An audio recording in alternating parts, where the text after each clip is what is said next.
Welcome to Sidney Shul's Learning Launch for 2019, The Education Revolution, New Age Thinking versus Age-Old Wisdom. And at the outset, let me thank our sponsors, Octagon Asset Managers, and the Isaacson family. This event is taking place in loving memory of Yaakov Ben Chaim Leib and Miriam by Joseph Isaacson. May their memories be blessed and the Neshama Aliyah. Thank you very much. I thank and welcome our distinguished panelists, who I'll introduce individually as we go along. You're all busy people, and I thank them for making the time to join us and give up their time, talent, and expertise with us this evening. Before we introduce the evening, just a couple of other announcements. There are some tables outside where some auxiliary events are occurring. There is something called the PJ Library, which is going on in our schools, many of the Jewish day schools, and it is quite interesting. I've seen some of their books, and you may want to have a look on your way out if you haven't seen it on your way in. It was launched in the United States in 2005 and is now reaching more than 500,000 children each month in 19 countries around the world. So it's a great opportunity to work with one's children at home with books that have a positive and inspirational values message. So there's an opportunity to get free Jewish books. So if it's free, we'll take it. I'm sure, right? So it's also excellent quality. So please do have a look on your way out, and you can engage with Lauren Pinkstein, who's in charge of the project. The other thing is that there's a car raffle going on, and we will partner with the Smile Foundation, so I think you can get tickets outside for that as well. We'll do the event, you might want to come. And thirdly and finally, before I make my official introduction, this is a learning launch. What are we launching? We're launching a whole learning program. And you can see the brochures on your seats for our full learning program, with all our classes, shiurim, lectures. And in particular, we have partnered with New York's famous and respected Jewish Learning Institute, the Rohr Institute from the United States.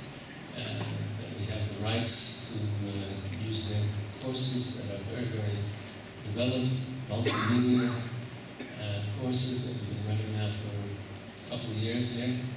And we have a new one starting on the 11th of March. It's called Strength and Struggle. Lessons in character from the superheroes of the Bible.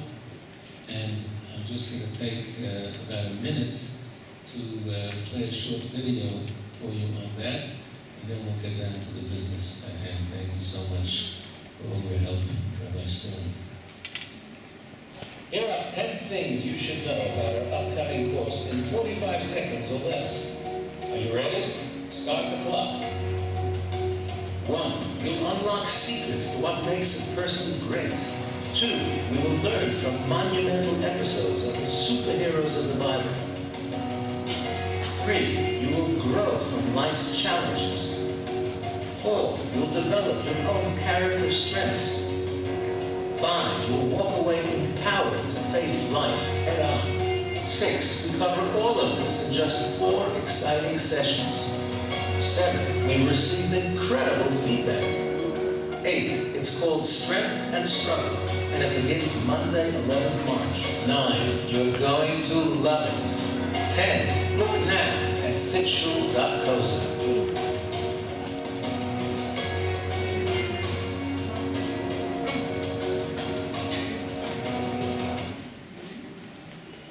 Thank you.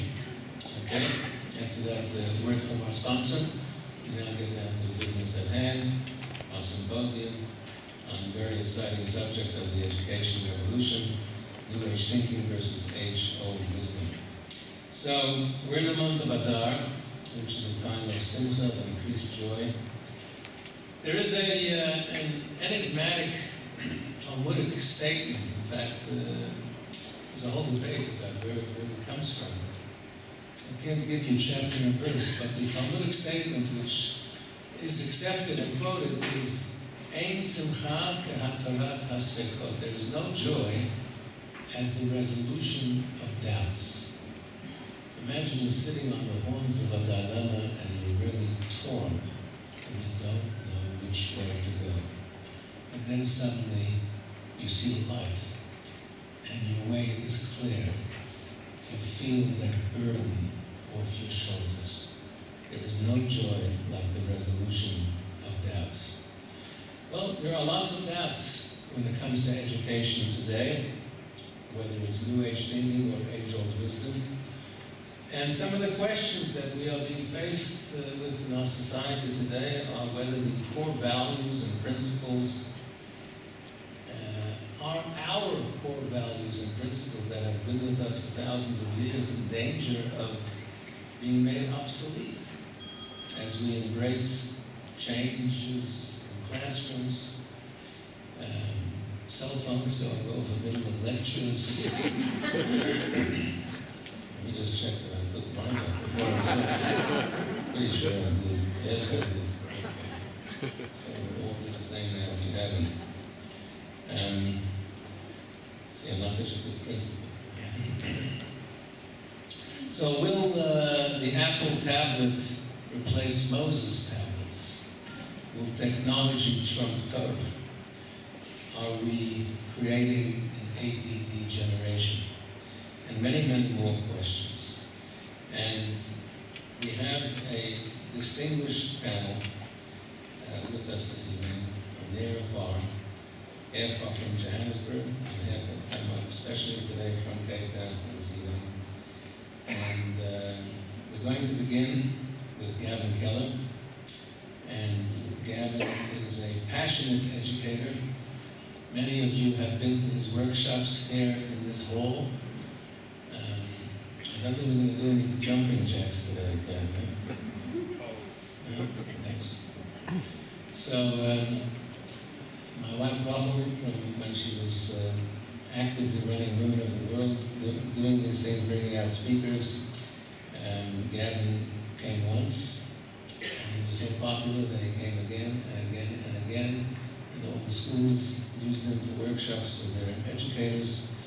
He is indeed a passionate educator and school leader who has used research in neuro-learning and changed schools in Cape Town, taking schools from nothing and made them big, massive schools today. He shares the practical application in schools and corporates and leaders to improve performance and quality of life. And I've chatted to Gavin many times over the years, and there is definitely appreciation of the quality of life, not just the textbook, or not just the textbook teaching. He's been in education for some 36 years. He's been a principal for 26 years. He currently runs a group of schools in Cape Town with students from grade R to grade 12. And if that didn't keep him busy enough, he's got a teaching academy and a music academy. And the Sun Valley group of schools is his baby and something that he has made into a pillar of education in Cape Town. And he lectures a lot on brain-based education. In fact, he told me he just come from a conference in New York all about that. And I thought it's quite an interesting topic that Gavin is going to address tonight. Neuroscience and selfies. Please welcome Gavin Keller. So lovely to be with you, and in order to make this work, we just need to take a selfie of me with you. Hang on, let's do that. Okay, we've taken it. Why is it not coming? Okay, because I'm holding it there. All right, let's take it. Lovely. Okay, now I want to upload that to my Instagram, but I'm a little bit concerned about the 60-year-old in it. So I think perhaps a little filter on it. If I just add a little filter on it, and if I just use this little app here to get rid of the double chin, And gosh, I look gorgeous and you don't. And what I can do is when I upload that, I can make sure that I have more likes than any other principal in Cape Town. Because if I can get the likes, I know that I'm going to be able to feel good about myself. Now the sadness of that story is that that is not how the human brain works. And I'm a little concerned about the topic tonight, but I've learned not to argue with Rabbi, so I just accepted it. Because the topic is saying, New Age versus Old Wisdom. New Age education versus like one against the other. And I want to argue that we've got to take the verses out and put an and in there. The new and the old. So I want you to help me here quickly. Can you just glance around the room and find another two faces that you know quite well? And as you're glancing around, I want you to make a decision in your mind, but I want you to do it with a selfie face. Now that selfie face is the face that you would want to, to be published. You don't want that selfie face that you want to publish, the one that says, it's the one, let me see before you put it up. I'd like to see it. No. Don't take that one of my waist. No. Higher, smaller. Filter, darker. Fine. So with the selfie face, I want you to look around the hall at two people that you know reasonably well, and I'd like you to classify them for me. And you're going to classify them on a 3-point scale. Bright, average, or dull. So could you just do that little assessment? But don't say it because you're doing with a selfie face. So when you're looking at them, just think to yourself, I am assessing you on a 3-point scale. That this person, I know, they're bright. That one, I live with that one. Average. Oh my word, that one's child, I know. Okay. So just quickly, just do that assessment quickly, that you've got 3, that you've got 2 other people that you, and then of course you're going to do yourself as well. Have you got it? Just have a look with a selfie face. Yes, you got it, okay, you got it, great. Now, you have made a judgment now on the intellectual capacity of 2 other people and yourself in this hall. Now, here's the question. Depending on your age, will determine what sort of schooling you experienced. You either experienced a schooling which was what we call post-box schooling. And post-box schooling is when they arrive with the curriculum, normally designed by the government, which is a disaster waiting to happen. Because when politicians do anything, it's a disaster. So they arrive at the curriculum and they start pumping it through the post-box, shoving it in as fast as possible, all right? And it's in. And then at the end of 40 days, which is what a normal school term is in most calendars around the world, they ask you to open that post-box and spew it out onto a table, and then they judge you according to how well you do in those marks, and they give you a rating: bright, average, or dull. That's what we call the old style. Unfortunately, it is happening in about 96% of South African schools. The alternative is a constructionist approach, where you construct your classroom around what's happening in the child's life. And so you take the child, which is the center of the photo, and you teach that child to turn the camera around and take a photo of the incredible world in which they live in. And then to have a look and be incredibly grateful for the world in which they live in. And then look for acts of kindness that they can do to make that world better. Now here's the problem with the selfie generation, and it comes from 2010. The 2010 is the selfie generation was when the smartphone was launched. And we've tracked, well, the scientists have tracked from 1966, matric 1966, through to matric 2016. And what we have discovered is that young people are taking longer to get into adulthood in this new generation. In other words, in 1966, you were an adult by matric. In 2016, you were still a child. And we think we are this modern generation, and yet 72% of 18-year-olds in 1966 had their driver's license. And in 2016, 40%. In 1966, 90% of matrics were doing a job after school, earning some money. In 2016, 12%. Why work when I got mommy and daddy? And so this long period of childhood is happening. And this new age is saying to us, if we are going to use devices, and let me tell you, you will never get rid of them, because a device is like a pencil, a ruler, a piece of cardboard. It's a device. We don't talk anymore about digital learning. We don't talk about the roller ball pen.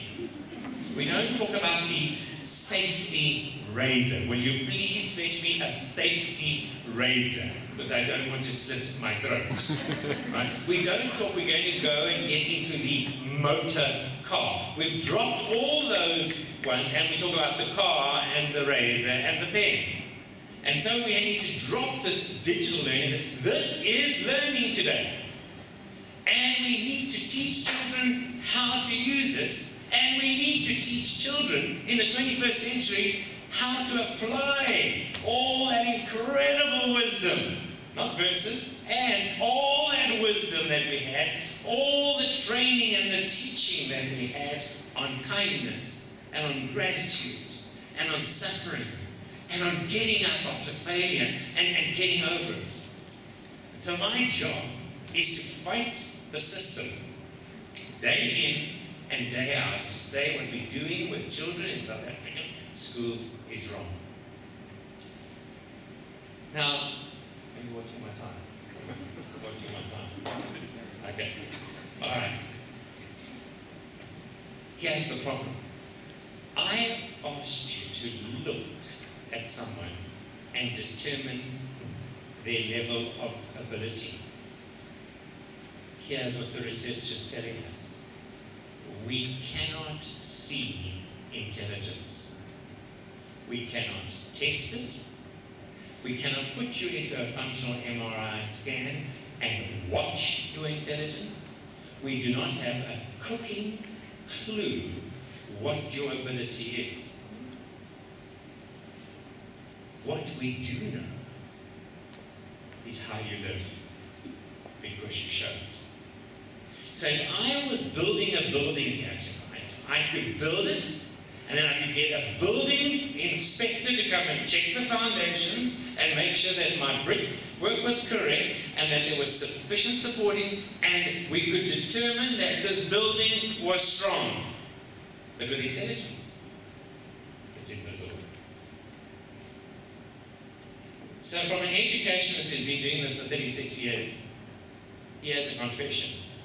We don't know what the heck we are doing. But what we are desperately trying to do is use every bit of research to help us understand that the postbox method of tuition does not work. We have to get people and children, adults, when you come to these courses, into a space where they feel safe, have a sense of belonging,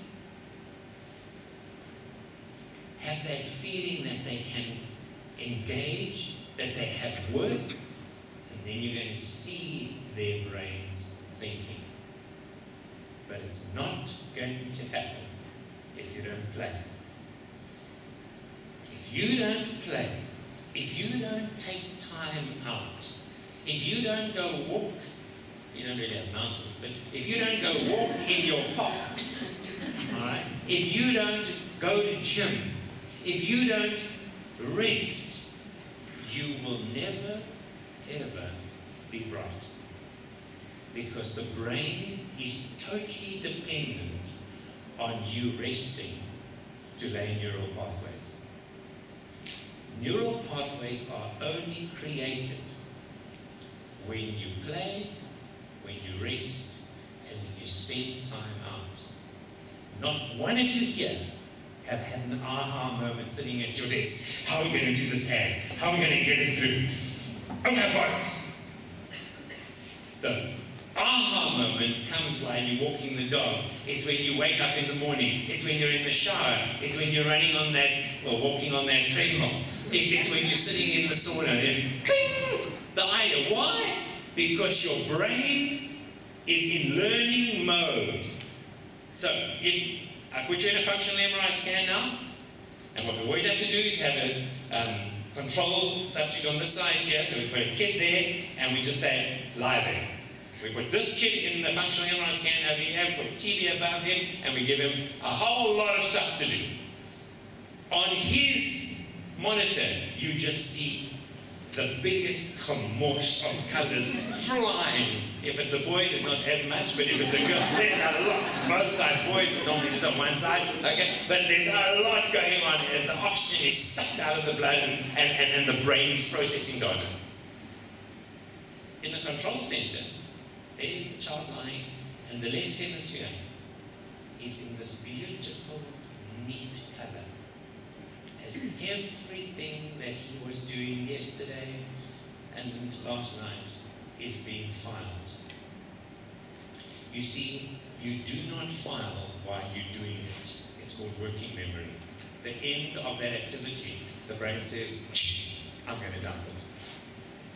We want to take that working memory, and then we want to put it into a place where it can be mindful, where it can be relaxed, and where it can ponder that material. And so, I might have done away with homework and hit the U magazine the one year, and then the next year for telling a mother to get out of school. But you're in the U magazine, that's important. Page 18, Kardashian, page 19 is Kevin. So, you might do something like take away homework, but if you think about the reason, why did I do away homework? Because I needed time for children to go home, to rest their brains, so that everything that was done at school can be filed. Otherwise, we're just shoving it into the postbox. And what that child does to relax is pick up their phone and go online and see how many likes they got on the Instagram photo at the event they were at. And what we're seeing is that very group suffering from the highest levels of depression that we've ever had. That very group feeling disconnected. The level of sadness amongst our young people. So for me, there's no verses. We're in a new age, 21st century. We have to apply new techniques. We cannot be doing post-doc teaching anymore. We can't teach, test, and hope for the best. We've got to start getting children to develop and think and reason and then go home and continue the debate with their parents around the supper table. And when we get that right, then we're going to have the unselfie me. Thank you.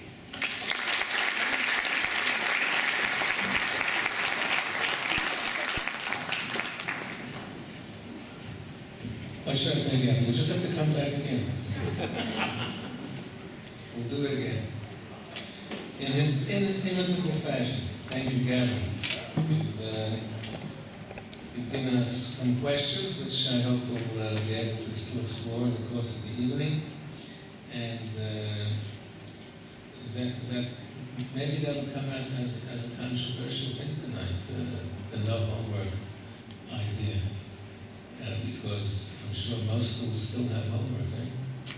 We'll hear about it from some of the other educators tonight, I imagine. Maybe we'll debate it from the floor afterwards. So thank you for that. And of course, see, the question mark in the title is just a sound controversial. But of course we agree. Okay, so we're going to move on. And you know, I know people who have the same degree, professional degrees. I know people have the same exact qualifications as artisans. One is incredibly successful. The other could not make a living in his profession or his skill and had to do something else. And you wonder why. Same degree, same qualifications. Clearly, it's not just IQ, but EQ. But in schools, as Gavin has told us, it's always traditionally been more IQ, and now it sounds like people are realizing that EQ is equally, if not even more important. And so to help us understand some of this, we asked Shelley Frankel, who's been in education over 40 years. She started when she was 2.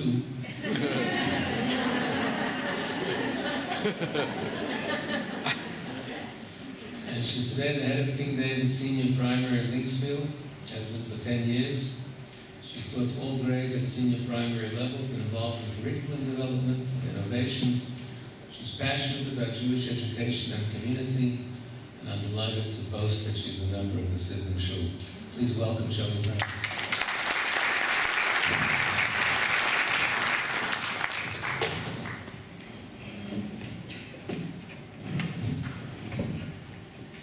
You can't get your youngest to go to sleep. Your teenager is glued to the screen, and your husband is late from work.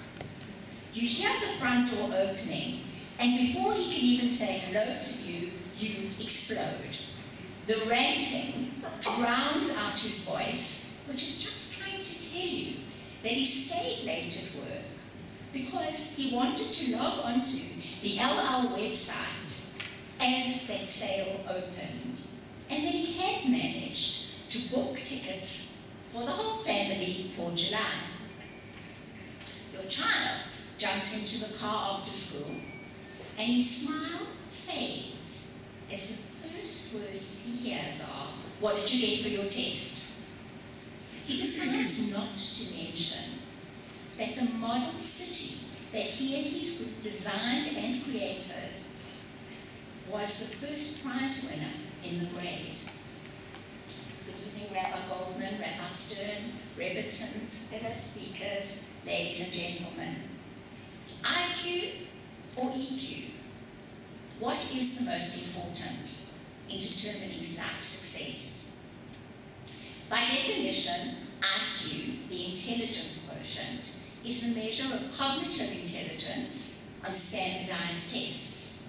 The scores represent abilities such as visual and spatial processing, reasoning, working memory, short-term and long-term memory.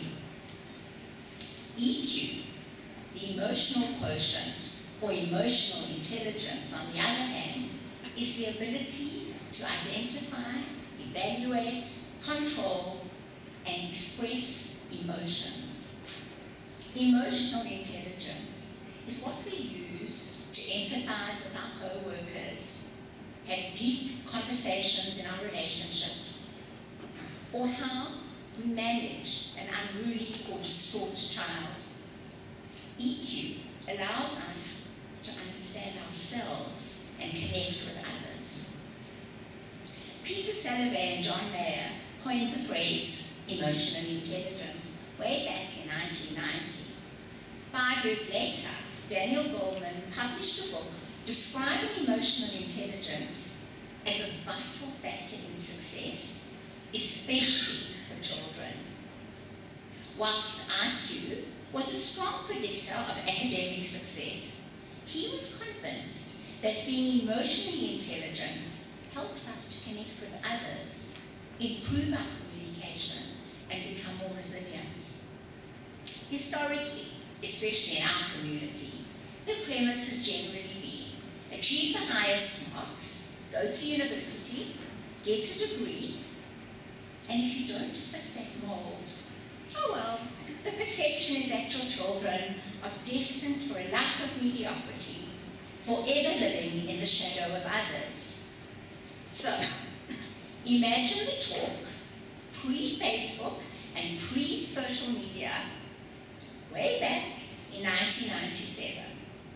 2 so-called high IQ professionals, one a surgeon, one a teacher, allowed their very bright child to follow her passion for, of all things, sewing, rather than being conventional and insisting on an academic degree. A travesty, something for everybody to talk about. My husband Wolf and I have never regretted that decision. It turns out that success in both life and in business is a matter of emotion, imagination, relationships, and character, rather than just raw intelligence. Even in the darkest times of our history, the Jewish people have placed importance on learning. Collaboratively in chevrutas, chedas of the past, hidden when there was no learning allowed, thinking critically, but always balanced with Torah values of chesed, community, respect, and self-awareness.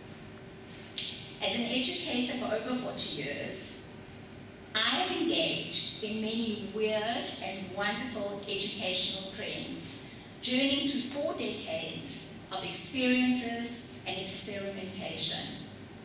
As a head of school, working for the forward-thinking and innovative South African Board of Jewish Education, with the Jewish values as our core, our dedicated teams continue to create environments which integrate multiple intelligences and develop well-rounded children. Because we are fully aware that today's society and workplace demand people who are empathetic, creative thinkers, problem solvers, and collaborative team players. We work closely with educational psychologists, and we are all seeing that scores and graphs are just one component of our children. All schools need to look at the whole child and direct the child beyond academics, although never neglecting diagnosed barriers to learners which can be remediated. Social and emotional learning has to be taken into core instruction. That sounds wonderful and very easy in theory, but as educators, we face a huge challenge. We need the home and the parents to partner in that vision. We need parents to recognize, to nurture, and to celebrate their children's passions, their children's talents beyond the academic curriculum. A child's education may formally come from school, but education happens in every aspect of their daily lives. Parents are the most striking and influential role models from whom children learn. If parents value and practice tolerance, and when dealing with relationships, regulate their emotions, show compassion and empathy, they are giving their children a huge advantage by providing a virtual blueprint to model EQ. Daniel Pink, in his book, A Whole New Mind, believes that we have to develop our emotional intelligence, since jobs today that require IQ are being taken away by technology anyway. We live in a world where a booming growth of artificial intelligence and machine learning is both exciting and very scary. It is exciting to consider the ways our lives have and will change and improve, from managing our calendars to new medical diagnoses. Aren't you amazed when you switch on your Netflix and you've watched Fauda and suddenly it talks to you and it says, because you like Fauda, you should watch Inside the Mossad. Or when you press a button and Mr. Google answers you within a couple of seconds. That's exciting, but it's also scary to consider the social and personal implications, especially regarding future careers. We need to develop new skills in order to differentiate ourselves. The human element, the EQ.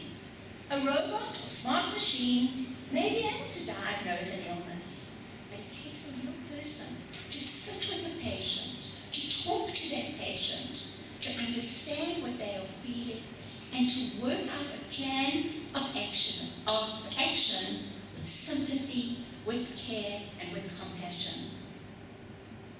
It is these human capabilities that will become more and more prized in the future.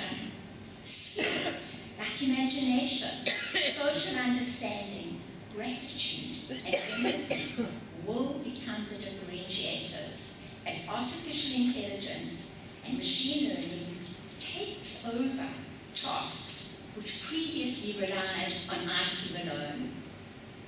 The late Maya Angelou once remarked that people will forget what you said. They'll forget what you did, but they'll never forget the way you made them feel. While IQ may be largely determined by genetics, EQ can be learned. It can be developed and it can be refined. People with high IQ can speak to the soul of another person and ultimately influence their behavior. On the playground last year, I observed two children. There's one Jane and the other Molly. Molly walked over to Jane, who was sitting alone. Molly understood that Jane had been excluded because of her behavior in the classroom, disruptive, mean, always looking for some kind of attention. Her show of friendship had a marked impact. There was a change of behavior in that class, and the other children started to behave positively and respond positively. When I phoned both of the moms, the one said it was her idea. She's pretty in tune with other kids' emotions. The other mom said that that display of kindness influenced her child to regulate her responses and her actions. David Caruso reminds us that it's very important to understand that EQ is actually not the opposite of IQ. It's not the triumph of the heart over the head. It's the unique intersection of both in our language, a good shidduch.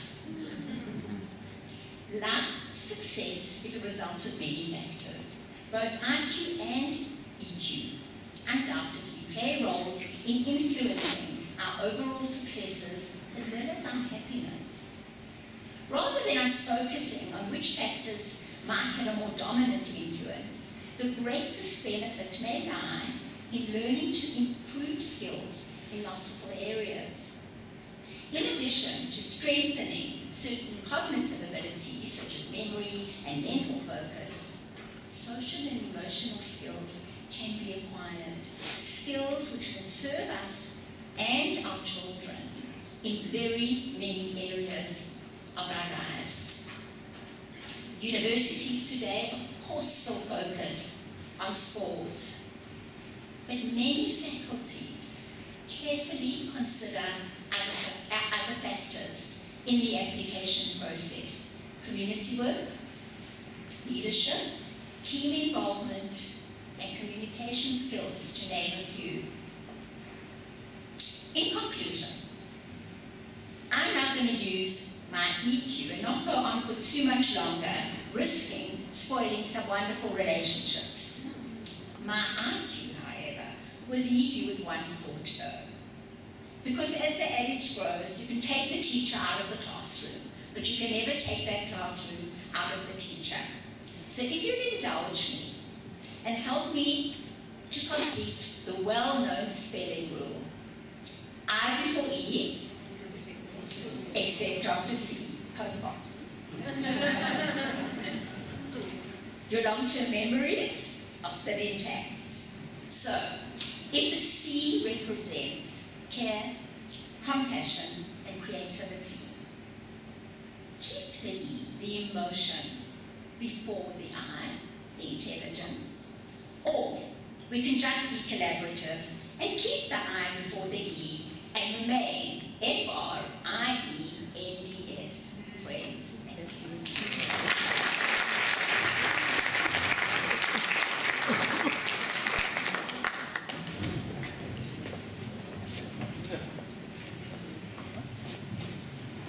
Thank you, ma'am.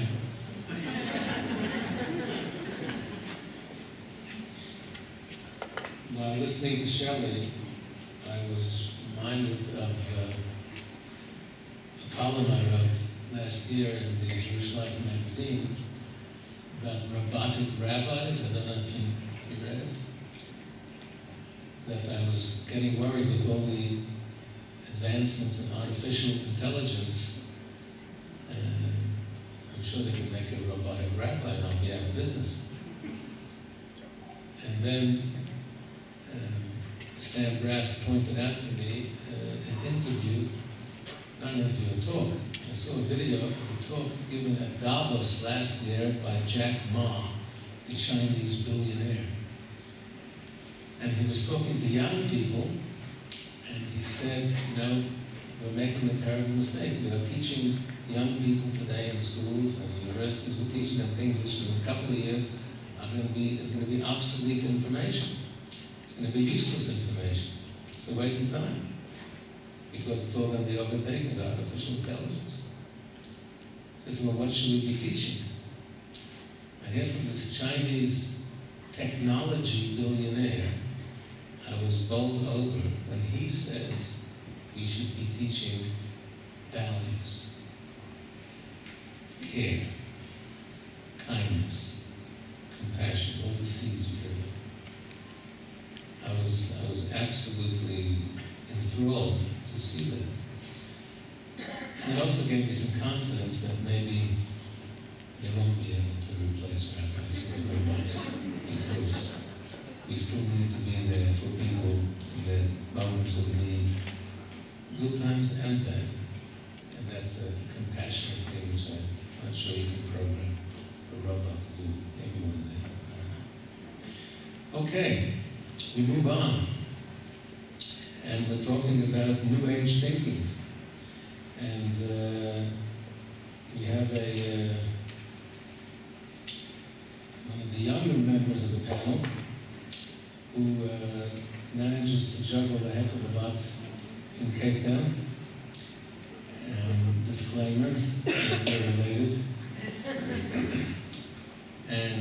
she's a Rebbitzin. She's a mother of 6 children. She's a director of 2 schools which happen to be on the opposite sides of town. The Simon Academy on the west coast of Cape Town, and the Cape Town Torah High, which is in Gardens on the City Ball side. And on top of that, in case she was a bit bored doing just that, she co-founded Echad, which is a center dedicated to meditation and mindfulness in Cape Town. So she's created the School Sani Academy, and it is one of those new age schools where they don't do homework and do a lot of other things. So we're going to ask Rebbitzin Zizi Darren of Cape Town to tell us about teaching young dogs new tricks.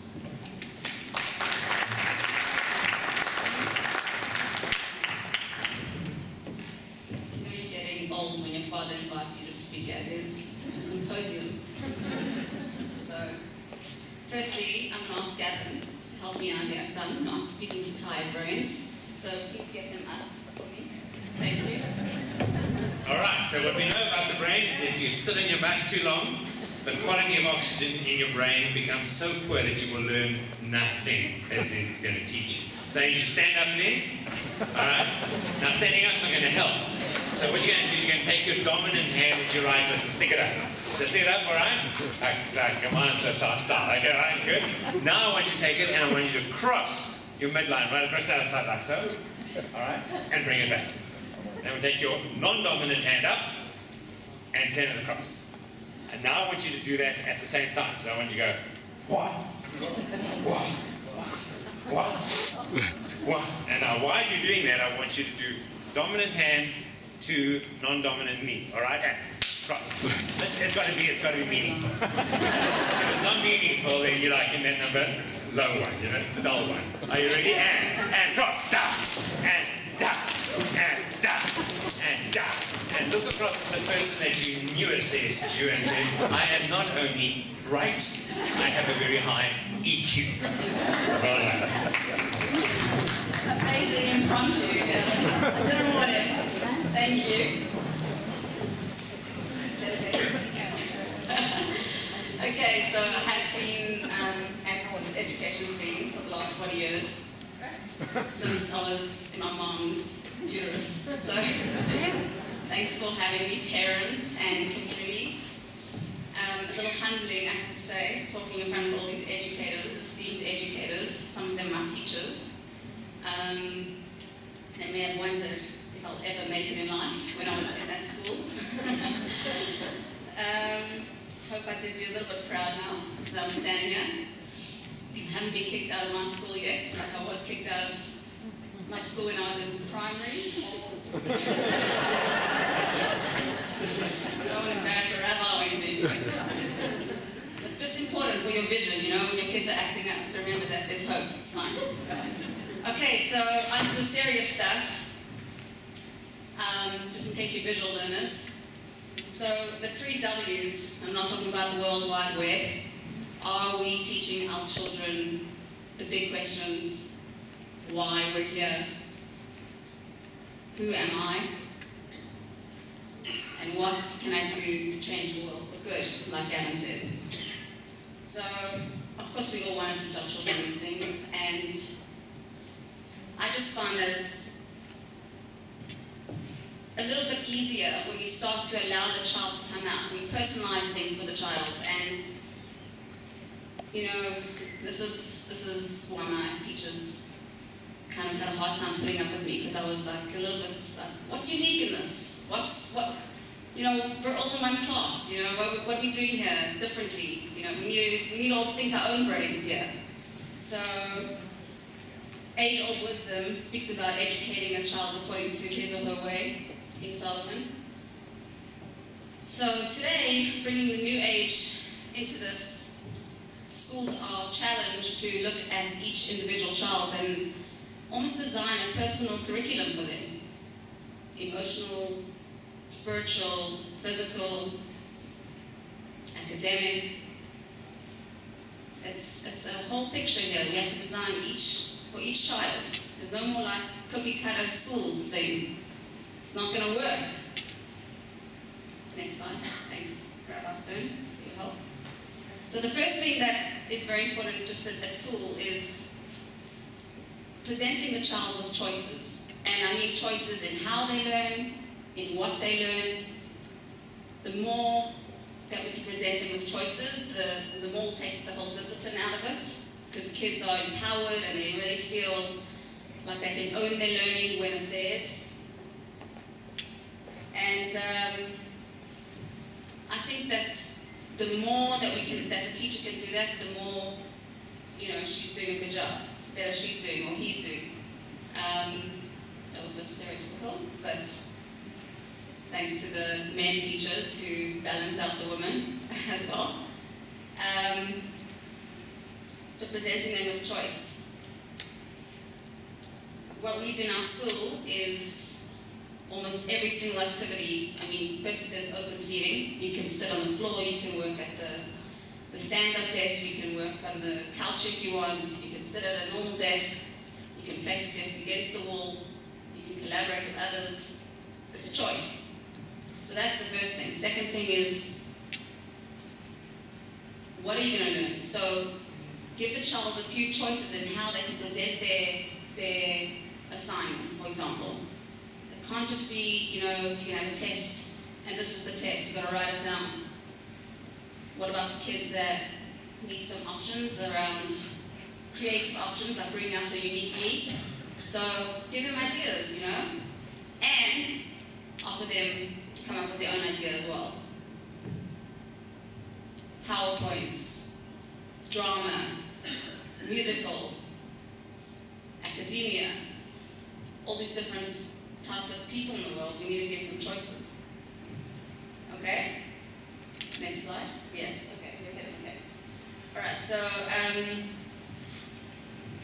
one-on-one learning. This is very important, and I know it's difficult in the big schools, but I had an interesting thing that taught me this. We used to do groups, small groups learning, because we thought like that was already doing well, We had small groups, and we took two children who we thought were like pretty much on the same level of Chumash. And by the way, this is across the board. It's Jewish studies and secular, general studies, everything. And these two children that we thought were on the same level, we realized after a few weeks that the one kid was just winging it because he was smart enough to catch up with the other one. So we quickly found the gap, and if we hadn't noticed that and split them up and taken them one-on-one, we wouldn't have, the kid could have lost out on 6 months of learning, and he would have had to go back all the way to find, to understand it for himself. It was just like vibing off the other child. So one-on-one learning at least once or twice a week with each child. Let them all do other things and go around to each child. And firstly, it bonds the connection between and the relationship between the teacher and the child. And secondly, you really can pick up where the child's at and meet the child at where they're at, not where the class is at.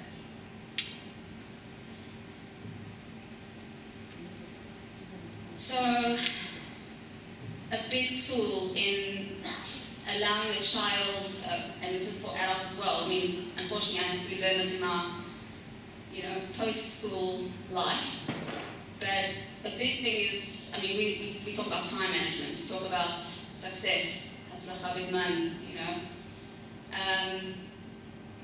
a really big skill that we think that we put into the school is projections and reflections. Now, the best way this happens is daily. If you can do every day a little bit of that, but also you have to have weekly.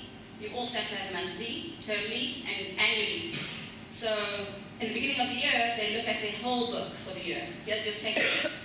This is what we're going to do. Let's take the time in orientation, to divide how we're going to finish this up through the 4 terms. Then let's take every week and see how many lessons we need to do. Make trackers for the children.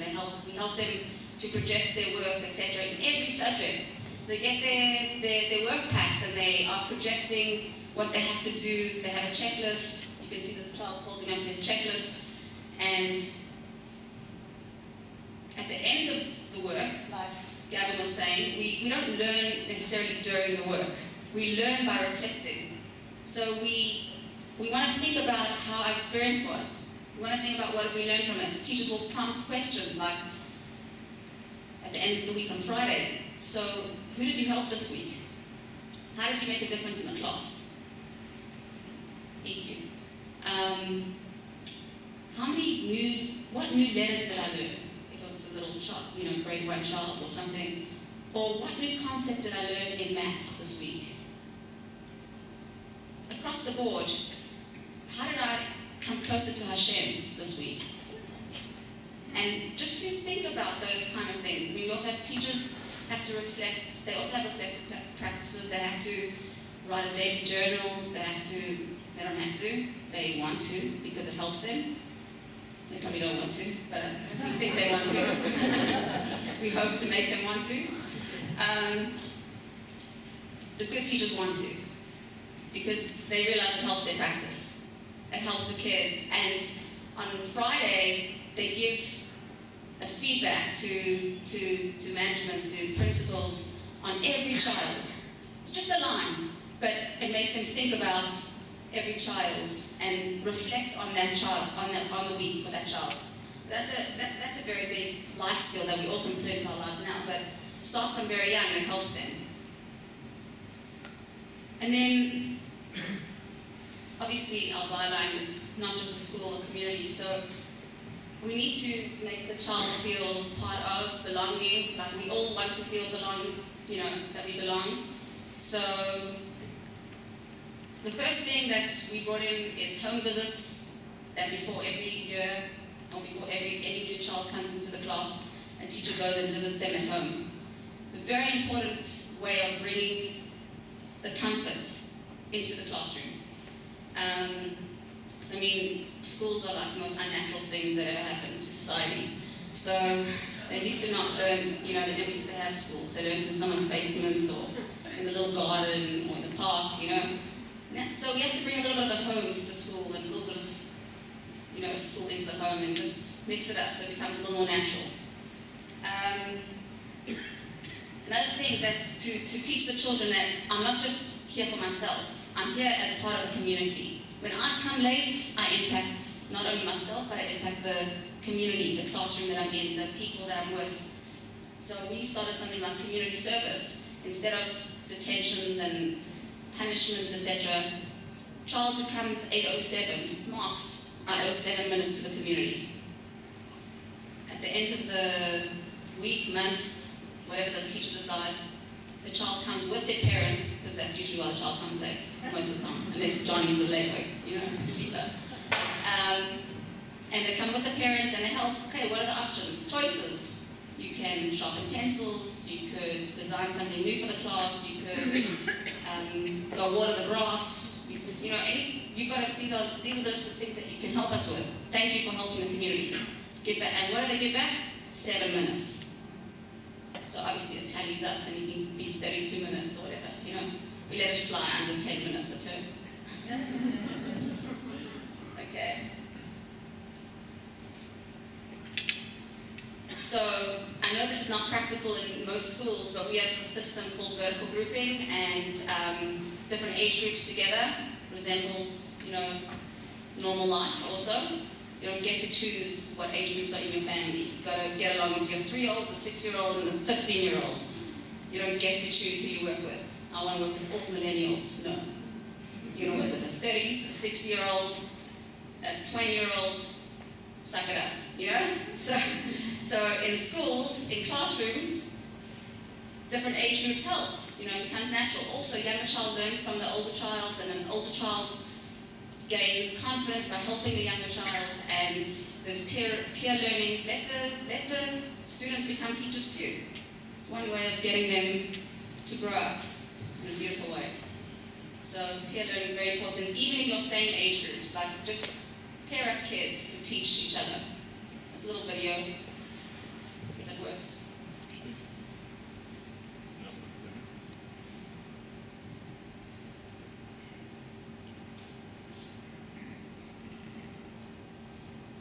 There's a very educational profile.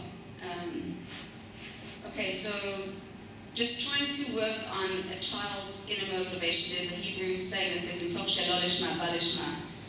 Sometimes it doesn't start off this way. We need to give like external incentives and rewards for little children. But the main thing is that we should have the eye on the goal of getting the rewards to be the actual process, that they should get such excitement out of the learning and get the love for learning. And this takes away the discipline, giving natural consequences and not one cookie cutter consequence to children for 3 children could have done the same thing for 3 different reasons. So looking at each child differently really brings out the unique mission of that kid. And also teaching kids how to, do conflict resolution, EQ. Most of the people ask, what's your discipline policy? I say conflict resolution. Like, get the children to talk, get them to learn how to communicate. It's not our job to be the judge, the jury, the prosecutors. We need to be facilitators of communication. I work with adults. I find it so interesting. Sometimes, you get people who can talk and people who hold everything back. It's frustrating. You should learn how to communicate when you're little so that you could, talk like adults when you're older. Anyway, that was a number 3 or 2 or 1. Judgmental. Okay. So Gavin touched on this a lot, reducing the pressure to let the child think and be. Not because we have nothing to teach them, but because we actually want them to learn. And they need to have that downtime and that playtime. So that's why in our preschool and primary, and I would love for the middle school to follow suit one day, we don't have homework, and obviously exceptions apply when you factor around and you didn't do your projections, and natural consequence, you'll have some work at home to do, or when a child has special learning needs and needs extra support at home maybe. But generally, you should be able to finish your work at school. And it's amazing what we find. The kids are able to just charter forward. People who have, I had a mom tell me the other day that she can't understand. She used to force her child to do homework. Now her child's in the school and he's doing science and maths at home in holidays. And she's like, "My boy, what are you doing? And why are you doing this?" And he's like, "Because I can. I know my projections and I know what I have to do." So he owns the learning. So you don't actually need to pressure them. The pressure just doesn't work. And in terms of assessments and marks and all that, in preschool and primary, it's ridiculous. The kids don't need to know their marks. They also don't need to be prepped for assessments. They must have it. They must come naturally. You can do 4 tests a day, but they don't have to prepare for them. They don't have to know that they're happening. Let the teachers see what they know and what they don't know, and then use that for driving instruction further on. Maybe once they're like 15, 16, they can handle a percentage. I'm sure they can handle it earlier, but it's not helping them. That's the point. Something from Finland over here.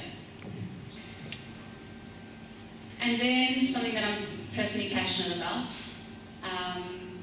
And I learned this from my mentor, Doreba, who actually brought this into schools in America and asked all schools to implement a moment or minute of silence in the morning. And they argued, well, we can't tell them, we can't be God-oriented, we can't be religion-oriented. And Doreba said, ask the children to be silent and to think about something higher than themselves. And ask the parents to tell the children what to think about. So each family can decide what is their higher being. So, of course, in our Jewish schools, we can do more than minutes. We can build up. And this should be preparation for before prayer, before engaging in something as meaningful as davening, as tefillah. Just to get back to who we are and who we are individually, and into that quiet space where our brain is clear and ready to connect to something deeper and higher than ourselves. So bringing in mindfulness, heartfulness, and soulfulness into school, into the children. And also looking at the way we're teaching Judaism, instead of outside in. all the practices and how exciting this is and rah-rah-ree and like dipping. You know, the practices are nice, they're sensory activities, they're important to bring in, but that's not the be-all and end-all. You know, the children are deeper than that. They need to know, they need to be answering and asking and thinking questions about life, about the world. And they have these questions. So are we allowing for that time mostly to be asking those questions? I just came today from doing a meditation and soul talk in Herzliya with the grade 12s and the tricks. It's really, really fascinating because we started just getting them to close their eyes very hard. A couple of kids dropped out. We wanted to make it optional because it was too scum to close my eyes in front of my friends. But slowly but surely, we're working on their self-esteem in the corner, and the girls are getting there. Every week is better. And then once they finish just getting back to who they are, and phones are like in the box in the front of the classroom before we come in, because I'm not competing with their cell phones. Then we talk about, we open up the questions, and I'm not lecturing, I'm asking them, tell me about what it is, you know, that you're thinking about.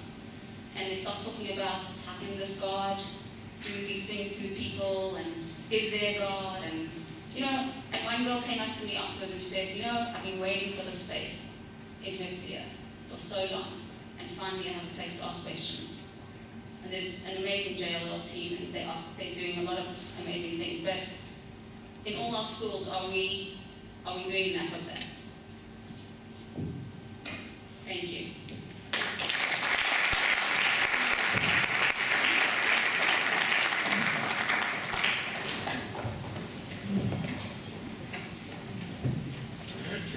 Thank you, Zizi.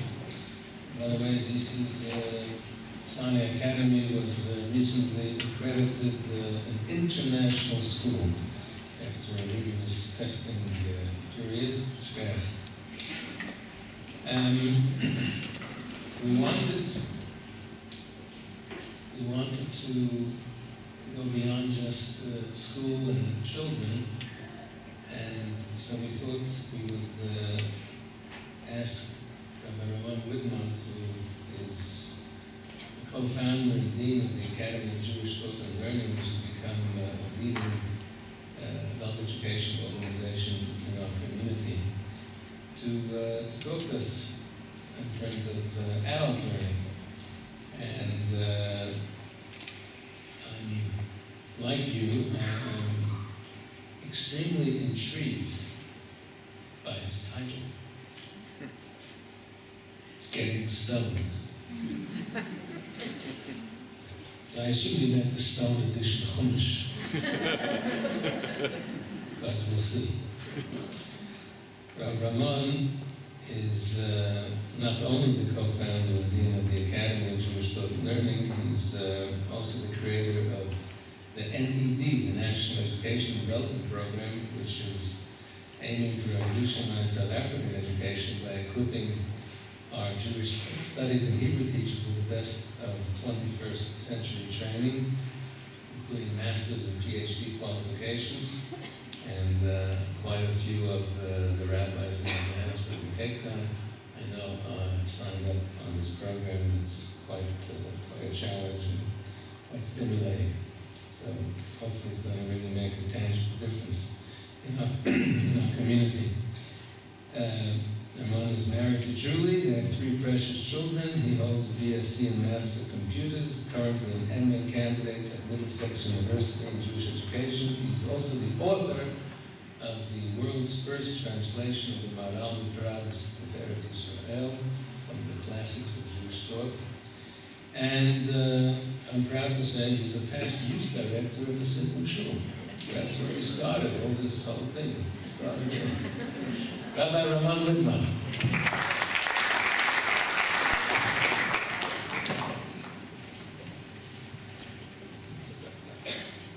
And I've seen him in action. He's an outstanding teacher. So Rabbi Goldman's quite correct. It all started here. That's where my drug habit began, in Rabbi Goldman's office. And I felt it was important to say that tonight, Rabbi. And if every one of you could just reach under your seats, I've stuck a little cookie. Go for it. Just reach under. Do the cross the midline. Reach under the seat. It's pretty obvious that there's nothing under your seat because the person to my right clearly stole the ball before we began, which is why we were doing stuff like that. It's amazing to hear from Gavin, from Shelley, and from Zisi, but I'm sure that you picked up while they were speaking how they're all connected to what I was talking about. Pretty clear. I mean, Gavin spoke about going into the park and sitting in MRIs. Now, that doesn't happen in Joburg. We don't have electricity. We don't go to the park for a relaxing time. When we go to the park, we're running for our lives. My heart jackets. That might be Cape Town. It's not here. And Zizi, I don't know if you heard her, she said cookie cutter twice. And what do the kids do instead of detentions? They water the grass. She said. Okay. So now you know what they're doing in Cape Town. That's just why I got down to Cape Town once a week on Wednesday, Thursday. I just got on the plane earlier today.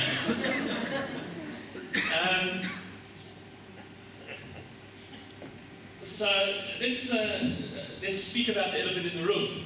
So when you consume cannabis, there's an active product in it, THC, tetrahydrocannabinol, and it stimulates stuff, right?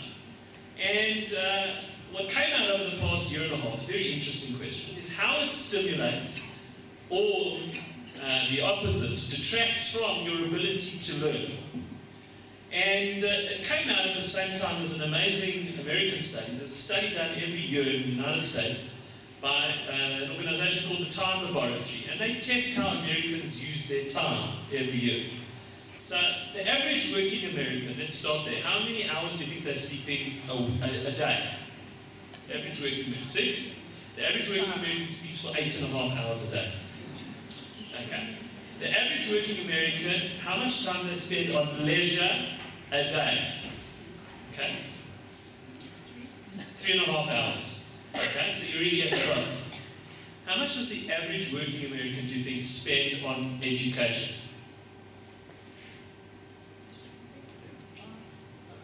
Average working American, how much time a day do they spend on educating themselves? Per day, educating themselves. 4 minutes. 4 minutes. Okay, that's 4 minutes. Now, what they're noticing, and what came out of the study that was released at the same time, is that the receptors in one's brain, the CB1 receptors, which are particularly receptive to cannabinoids, in older people, okay, so that's ZC, okay. I was very insulted when you introduced her by saying that she was the next speaker was the younger person. It wasn't me. Okay. So in the older people, okay, I'll leave that up to your discretion to decide who's older here. When one's cognitive abilities fade, they tested it out using mice. Does it have an impact on older mice? And they found that it does.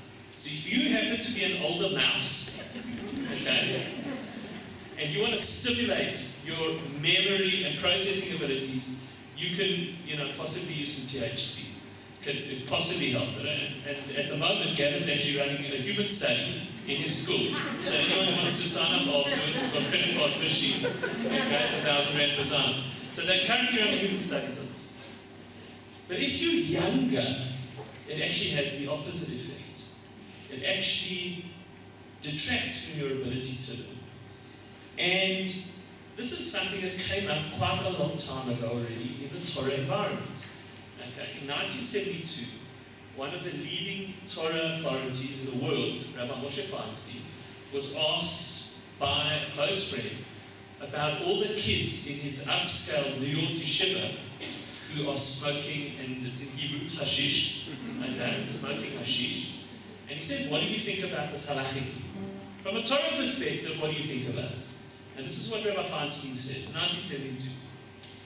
He said as follows, he thinks that it's forbidden for several reasons. He says this for youngsters. I don't know if anyone asked him about someone older. He said that for youngsters it's definitely not a good idea. Why? He says it damages the body, number one. And secondly, he says he thinks it damages the mind. And even if it doesn't, he said the question that he would look at is the mindfulness quotient over here. Can a person be mindful of everything around them, particularly mindful of their application of Torah and mitzvot, when their mind is not all there?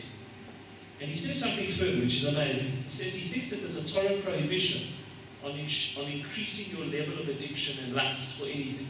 And he derives this from a very famous case in the Torah, the Ben Sorer Umoreh, the wayward child.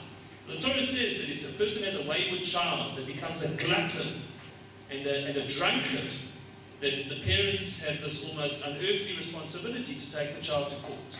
And the Talmud says that it never really happened. But Rabbi Feinstein says this is the source for the idea that you should never allow yourself to be swept away with any lust. And finally, he says, there is a commandment to be holy through having self-restraint. For this reason, he says, he doesn't think it's okay. What I would like to look at, though, particularly, and it's really relevant in South Africa today, I've got friends. This is really a friend. It didn't happen to me, and I'm telling you that it was a friend of mine. So I was with friends on a Saturday night on a Malava Malka, and they told me about a family who lives in their area. The husband and the wife decided to go out on Friday morning at 11 for drinks. Okay, this is a family of people who keep Shabbat. Okay, the Shomrei Shabbat family. And part of what the wife does every night is she adds a little bit of cannabis oil to a cup of tea to help her sleep. And it's legal now in South Africa. So the husband and wife went out at 11 o'clock on a Friday afternoon. And they went out for drinks, and one thing led to another. And they wound up an hour and a half before Shabbos, realizing they didn't know where their kids were, and they were having guests that night, and they were both stoned out of their minds. And this is, at the end of the day, going to be something that is an incredibly important inhibitor of much of our community growth. And I'm going to take it further. What I see as driving this, and the studies go to it, is that people are trying to stimulate the receptors in the brain. And the thought that we have in our 21st century push button, sorry, he's writing it down. Okay, push button, iPad, instant gratification age, is that the way to get that stimulation is by taking a pill. The way to deal with it is by getting a quick fix in an immediate sense. And when I gave Rabbi Goldman the title, Getting Stoned, I had in mind another Torah anecdote about a stone. And that is a famous story regarding Rabbi Akiva. Now, Rabbi Akiva was the descendant of converts. He was an ignoramus. And the Talmud relates that at age 40, he happened upon this sea of water dropping onto a stone. And it had worn away the stone. And he looked at this and he said, you know what? If the water can wear away the stone, then maybe I can educate myself. And he went away, and of course it wasn't a push-button age, and spent 24 years educating himself. That's what the Talmud says, 24 years. And that is a model that I'd like to present tonight. It's one of the things that, as Rabbi Goldman mentioned, that we're starting, thank God, in South Africa, is training people to really look at worldwide research in the areas like Zisi mentioned, the areas like Chili mentioned, or Gavin, so that our educators can be exposed to these things.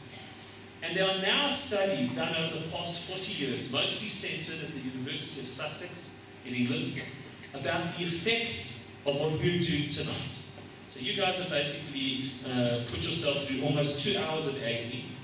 Now, what's the benefit to you?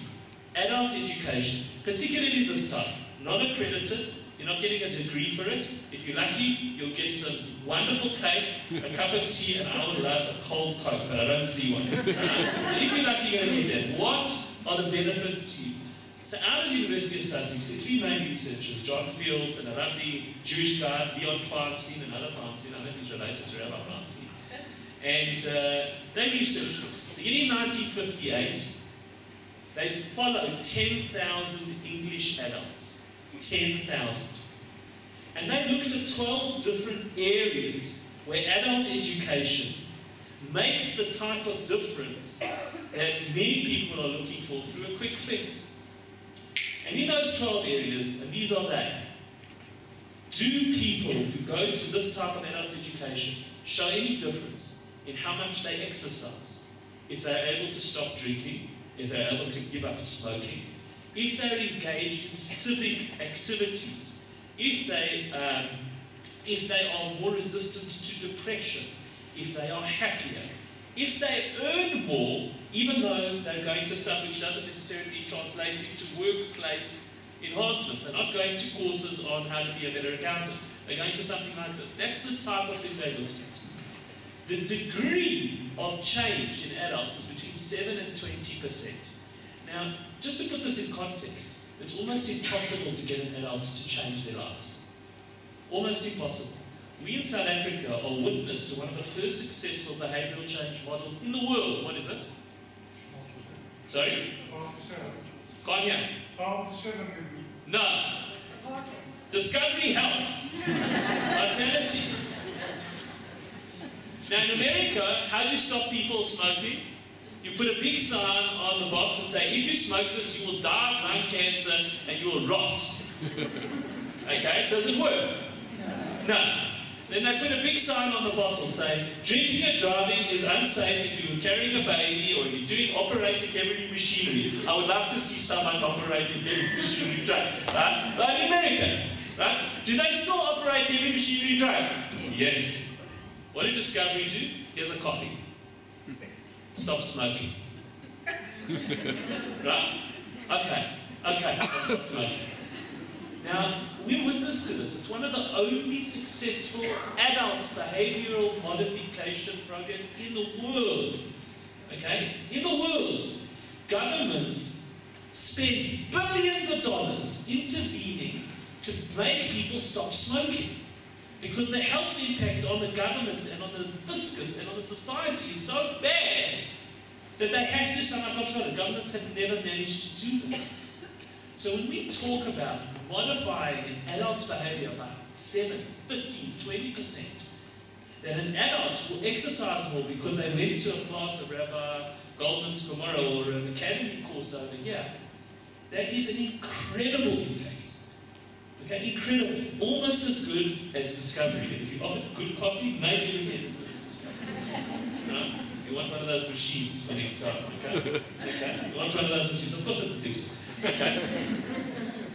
This, I'm going to put forward to you, is the age-old Jewish approach. I don't know if anyone's ever thought, why are we so fascinated by education? Why has it been the lifeblood of what a Jew, what it means to be a Jew? We say the Shema 3 times a day, and in that Shema, someone came up to me yesterday, completely unrelated, and said to me, Rabbi, is it a duty for Jews to educate their kids? And I said, you say it 3 times a day. V'shinantam levanecha. You shall teach them to your children. It is a part of the warp and woof, the DNA of what makes us us, that we never stop learning. And I'd say further than that, the impact that it has on both young and old is now very firmly based in research across the globe. And I think that when we are looking at the challenges, the variety of challenges that have been mentioned tonight, the age-old wisdom that we as Jews have is that there is one thing that not only motivates us as a community, but has kept us vital, that has given us 90, 100-year-olds with wits as sharp as razors, is that we never stop learning. We push ourselves to learn. We push ourselves to learn. In every area. Okay? And Shelley mentioned this. Shelley said that in every era, no matter how hard it was, you find Jews in caves learning. Because we understand at a very deep level that you don't need to smoke it up, to stimulate that part of you, to deal with, on a fundamental, primal level, what we need. The first and foremost thing is we need to educate ourselves. Thank you.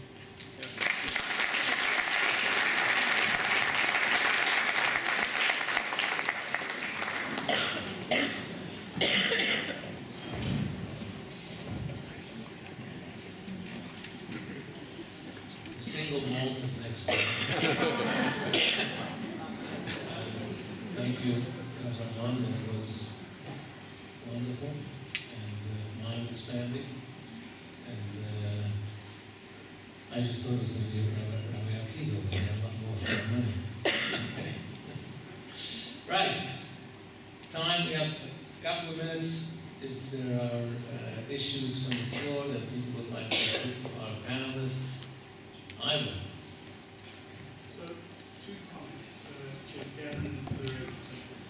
Gavin, the reason outcomes-based education is failed in South Africa is not so much because of what it is meant to be, but because the ship is impossible to turn around. Meaning, the teachers, the system, the expectations, the fact that parents went to the same school and have the same expectations, the culture of the school. How do you turn the ship around? Specifically about the homework, but how do you turn the ship around about the teaching so that teachers are comfortable with the fact that they do classroom teaching and learning takes place in the classroom, and particularly on a community basis? For the Reverson, one thing we have that you don't have in Cape Town is scales. And so once you get the first part right, which is how you turn the ship around, and you get teachers to buy into the program and possibly become part of the solution, how do we do what you do?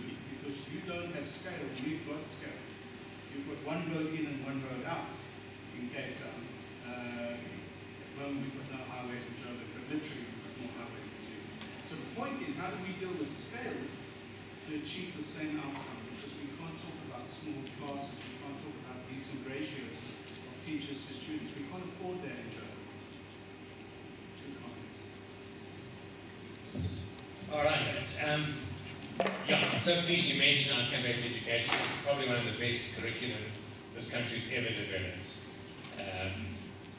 It was brilliantly designed and brilliantly thought through and shockingly implemented by politicians.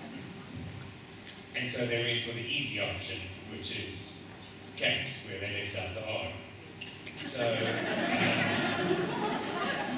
I mean, an entire curriculum that is designed to be outcome-based, and is where we want people to be as adults, what do they need in a world that we don't know what it exists, was thrown away. It could have worked if there was political will, and there wasn't. And so what we learned from that experiment, and I'm so passionate because I was involved in writing it, so what we learned about is that you can never allow education to change from top down. Education has to change from bottom up. And I have spent my entire career, when people say, why have you stayed at the same school for 26 years? I say, I've stayed there for 26 years, I wanted to prove that there is a model for making this work. Then the question is asked, well, why haven't you franchised it around the country? And that is because teachers are a particular breed. And what happens in education is that when the stress of the job, and the stress often comes from the parental demands, wanting schools to look like the schools that they looked like when they went to school, the pressure becomes so hard that teachers drop back into what we call default mode. And default mode is teach talk, and teach test, hope for the best, and let's just get out of here because we get 3 months holiday. So, to answer your question, I would say that we have to hold tightly to the things we've heard tonight. We have to look at what is happening at King David and say, here is a school that is classical in certain aspects, but deeply committed to an emotional intelligence program. That's going to be the embedded drive through the program. Yes, we'll do maths, and yes, our kids will do language, and we'll tell compelling stories. Yeah, those things will happen, but the brain learns automatically. It doesn't need a teacher. What it needs is a guide. What it needs is a wisdom sharer. What it needs is someone who takes them on a journey. And I believe that the people who have the capacity to make fundamental change in schools, now is the time for us to roll up our sleeves and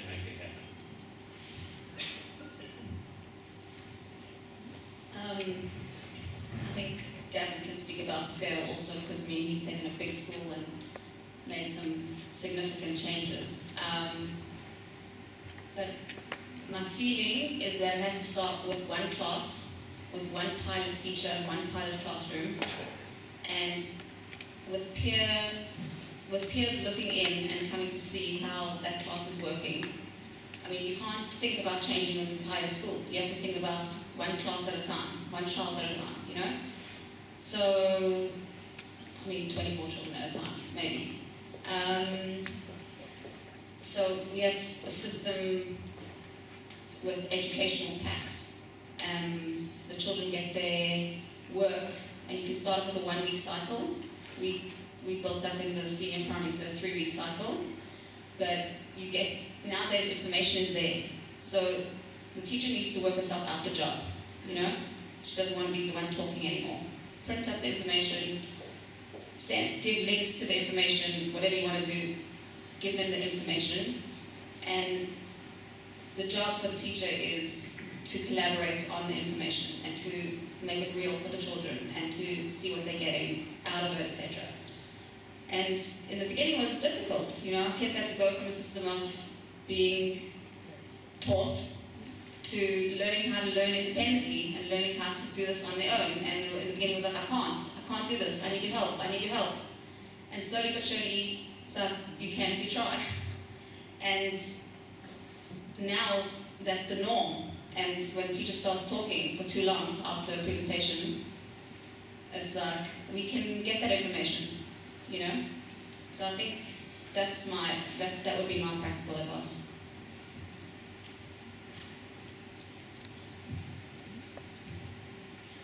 Yes. It's about adults and the children. We inclined to teach ourselves the subjects that we like and subjects we are good at. But there's also a need, how do you get students to also focus, both as adults and as children, to focus on what's necessary sometimes, not always what we want to do. Might be connected to the addiction that we attracted to things we like to do and want to do. Okay, it's a good question. Ultimately, you'll do what you want anyway, but for the first couple of years, we've got to expose our children to many different mediums, types, you know, different types of knowledge, etc., so that they can maybe be exposed to something different that they didn't think they knew or liked, and, you know, maybe it will tick their boat. So practically, I mean, you could say 3 choices from this area of the classroom, that area, and then you get to choose what you want to do. Or, you know, like an incentive-based, we have something called passion time. They get to do their passion time after they finish their cycle. So when they finish their work cycle, I mean, if you have 3 weeks for your work cycle and you finish after a week because you were fast at it and you wanted to get to your passion time, then great for you, you've got 2 weeks to go through your passion learning. So does that mean in their cycle, they still have to... They still have to do everything, maths, language, cultural, etc.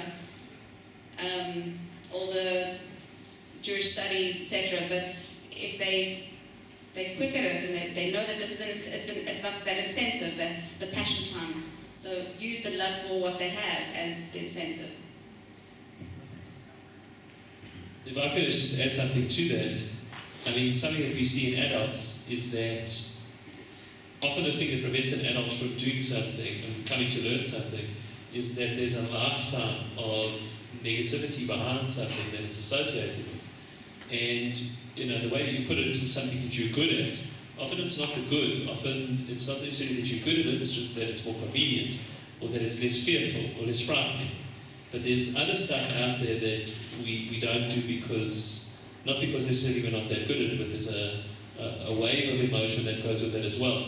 We have many students who have to work up the courage to do something, to enter into an adult education environment, and it's very difficult for them because they have lifetimes of negativity around Judaism or Jewish topics, or around the fact that they don't have enough Jewish education, therefore they're too stupid to do things.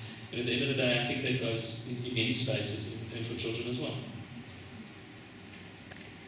Just reframe the thing for them. If you say, when you're feeling vulnerable, you're stepping into courage. No, I just wanted to say that I don't think there is anything that any of us don't like if it was taught right. And the very thing that if you think back to school, oh, I hated to do an oral. The wonderful world of digital learning means that if, as in our school, every grade 4 kid gets issued with a school iPad, that means you never have to do an oral. Someone will film you and you email it to your teacher. And if you would like it shown to the class, you can select that. If I tell you we're going to actually do some robotics tonight and program a Sphero to do a little bit of dance here, you say, well, I can't do it. But I'm going to put you onto Swift Playground for a few minutes, we wouldn't get you out of here. So it's about creating such excitement about learning everything. And what happens to teachers is that we have these Julie Andrews teachers, these are a few of my favorite things. And then we just drum them, and the kids just end up hating it. But when we start teaching them that everything is great, and the brain is hardwired to learn, and it loves, and it's hardwired for happiness, and school is a place where you can be happy, and where we have such fun, let me tell you, those little brains just love learning. Hilton. Sadly, over the years that the curriculums have become more and more mature. I'm not sure if you have actual research for it, but I mean, you look at Israel. I mean, we send in people to the army at the age of 18. I mean, are these immature people, or is it a difference between South Africa and Israel?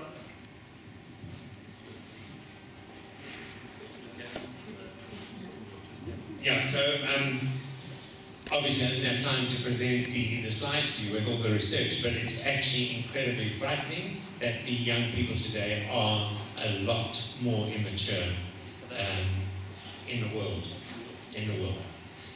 We have, and it's basically linked to our smartphones, specifically from 2010 when the smartphone was introduced. So the big drop. All right, there's been a steady drop from 1966, but it's been sort of, and then in 2010 with the smartphone, where the smartphone became your new friend, the person you were connected. There is such a dramatic drop at that. It is my argument to my parents of a school of 1,200 that I don't want any child to have a smartphone. I want them to have an old brick, one of those ones where you can phone when you need it, because they've got digital devices at school to do any learning on, and we have 100% control of it. And then you leave it at school because it doesn't go home, because there's no homework.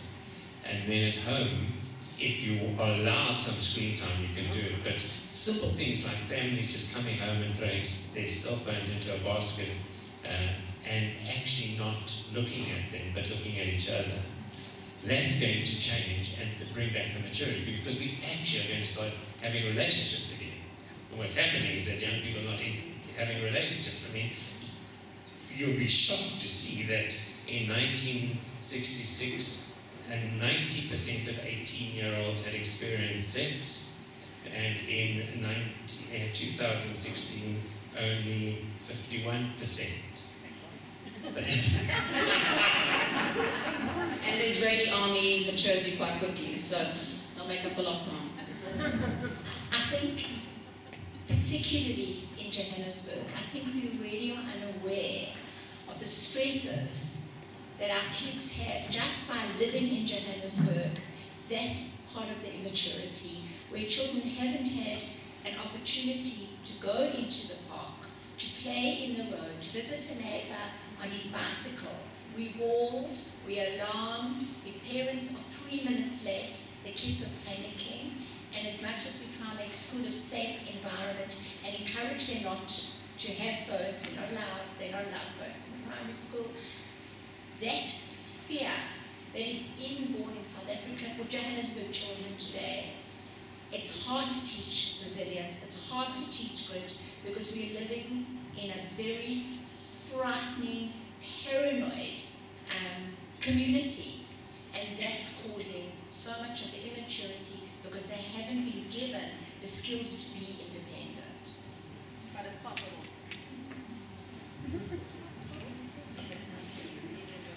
Okay. Last call. Right. Last question. Yes, sir. So if you have a child in a school which is old age, and it's not going to change, and the child is moving to Cape Town to middle school, what can a parent do? Not changing the school because that's not their job. What can a parent do to support these things out of school? That's a wonderful question to end with. Analysts. Yeah, okay, so I was a parent with a child at a school that was very classical because at that stage I'd taken over Sun Valley, which was called Scum Valley, and even my wife wouldn't send our children to the school. So they went to a classical school, and I spent my life upset at what they were experiencing. But they went right through to matric in these two schools and have been very successful as adults. What you do is you adapt what happens at home. So when the assignment comes home, you look at it and you say, is there value in this? Will this child benefit from this assignment? If yes, they do it. If no, you do it. And I need to tell you, and this is like a confession series, that I have two boys 2 years apart. The eldest boy and I did most of the projects on Saturday mornings, all right? And he got between sort of 70 and 80%. Between him and the next one, 2 years later, color printers became cheap. And we bought one. And so we just changed the font, and we moved the photos around and printed in color, and he moved up between 80 and 90% from not doing it. So the question is, work the system, because really school is about social interaction. They go to school to get on with friends, to learn how to get on with horrible people. And when they come home, turn that time at home into a really good experience to learn things that matter. And that's not hard to find. So don't get too uptight about the classical school that is in the old world. Rather say, what can we as parents do to make the time at home really worthwhile? And the very big thing, sorry I'm stealing the mic here, but the very big thing is get rid of anxiety. And moms and dads here tonight, I want to really encourage you, this anxiety. What's for homework? When is the next set of tests? What is required for the tests? So, so that I can make sure I get the marks, and how many marks higher did you get than so-and-so? And I know his father is stupid, and so we start adding this high level of anxiety. When you have high level of anxiety, you produce cortisol, and when cortisol is flooding through your child's brain, you bring up the anxiety, and they don't learn. So learn the mindfulness that Zizi can teach you, and hum and sing and walk in circles around your pool because you can't go to the park. And have fun with your kids, go out with them, do things, play games. You won't believe how teenagers love playing games. With it. The first time it's like boring, the second time, third time it's quite fun actually. Fourth time, can we play games tonight? So build in those other sides and make up for schooling. They'll never not get value from school. There'll always be value, even if they learn not to go into teaching. But or that this person's really miserable, or that's one's menstrual cycle does this, or whatever. They'll learn something about life. But what you can do at home is you can change their home life.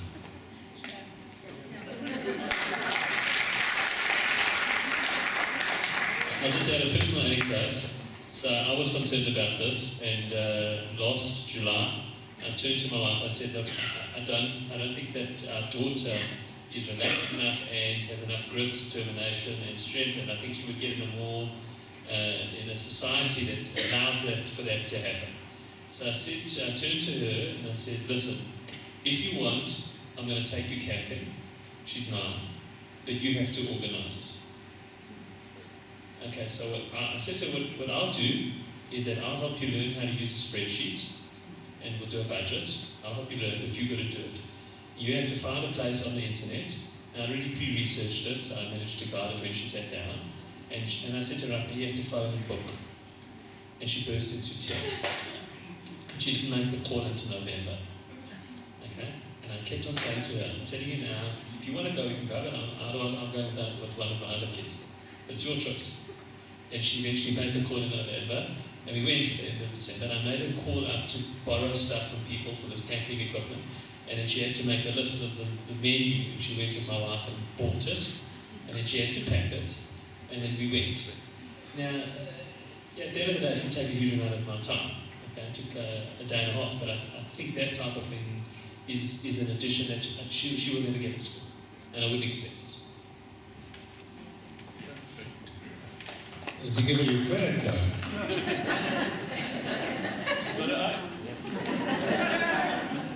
Okay, it's hours late. I want to thank all the panelists. I want to thank all our guests for coming. If you want to hang around and chat, please feel free. There is tea and cake. I don't know if there's any cold Coke or espresso. We do have tokens of appreciation to all our panelists. And we are deeply grateful for you coming, you sharing your wisdom, and we all learned a great deal tonight, and please God, this will be a great spin-off, and the snowball will start rolling, and good things will happen from this night. God bless you all. Thank you so much. Please join in our Skeleton Struggle, which is coming. You can book online, since Shoe Club closing.